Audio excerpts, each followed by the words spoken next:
We'll start with you as your first sit down, and you're first in my list as well. So it's a genuine. Welcome to Bern. What do you make of the place, and how would you sum up your season so far? Cool to be here in Bern.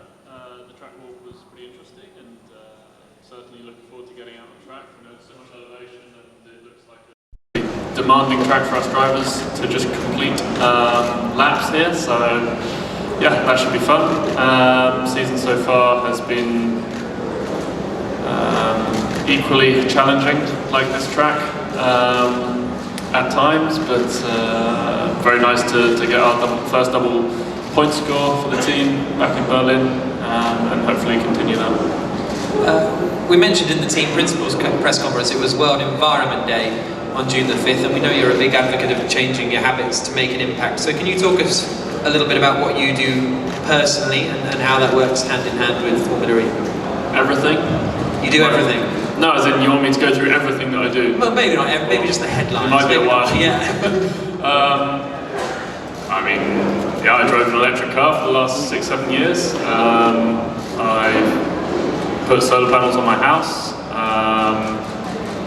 I'm interested. I'm chairman and trustee of a charity that donates electric car charging stations in the UK. That we've supplied about 600 so far. Installing ground source heat pump at my house. I'm just interested in the technology, I would say. And to be fair, I would not think that we need to change our habits a huge amount, because I think getting people to change their ways of life is not ever hugely successful. We need to find technological advancements to allow people to maintain their habits, and therefore the technology makes it more sustainable. Thank you very much. Best of luck for the weekend. Sébastien, turning to you. A podium last race. Looking back on the season, does that feel like a turning point with your first podium? Can you push on now for the rest of the year? Yeah, I mean, at the end, we've been in contention for podium finishes for many races. Unfortunately, for different reasons, it never worked out. So it was kind of good to finally, nail the weekend properly with the pole position, and then of course the podium at the end. So I feel, I knew we could do it. Now we've done it once. Hopefully we can do again, and it would be amazing to be able to achieve a similar kind of, result here in Bern for my home race. And I remember speaking to you last year. You never sort of thought you would have a home race. Now you've had 2 tracks with a home race. That must be pretty cool. Yeah, it feels amazing to be here in Bern. It's even closer to where I was born, so I really try to enjoy the whole week, not only think about it as a job. I want to enjoy it because I don't know if it's ever going to happen again. So I'm really happy to be here. The track is going to be a big challenge. The weather might be challenging as well. So I'll try to focus on my job as much as I can, and see where we end up tomorrow evening. Okay, best of luck. Alex, turning to you. Your first couple of races with Jaguar, how are you feeling within the team? Are you comfortable there? Are you still learning stuff? How does it work? I think everything's going quite positively so far. We had our best weekend so far in Berlin last time out. Made it in Super Pole for the first time since I've come back, and I think we were quite unlucky not to score some good points.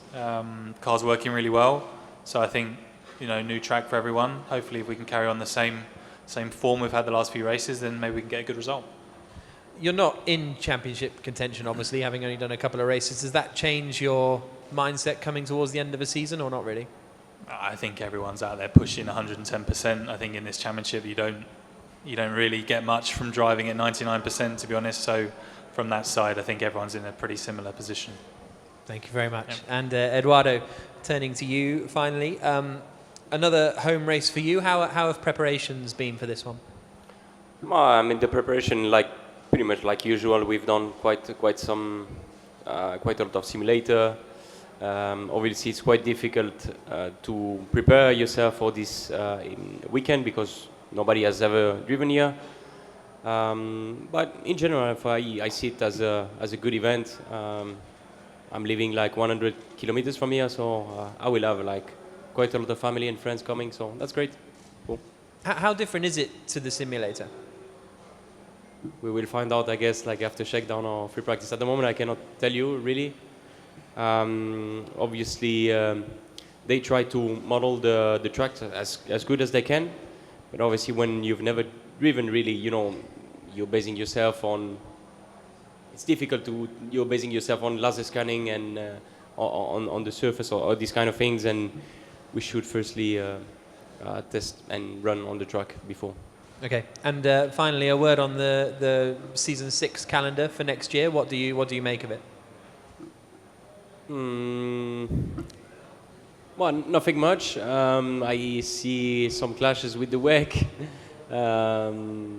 Apparently, it's not defined yet. I think that it could potentially maybe change, or maybe I've got like the wrong information. In general, we are going to nice places, new places. We're also coming back to places that I like. So, nothing much. Okay. Well, I think it's very unfortunate, you know, because at the end of the day, the WEC will start their championship much earlier. They'll start already in August. So by the time you clash for the first time, we're just trying to avoid 4 clashes. So I think it's really unfortunate to see that we clash 3 times, you know, especially on a date that is not even, we don't have a track yet officially, you know. But we know that we're going to clash on that date. No, so I think, you know, to be honest, I don't take the calendar too seriously, because in general we've had quite a few changes later in the year that sometimes are not, you know, down to the organization but more to the cities and stuff like this. So I'll wait a bit longer, and hopefully the FIA together with the promoters will find a solution.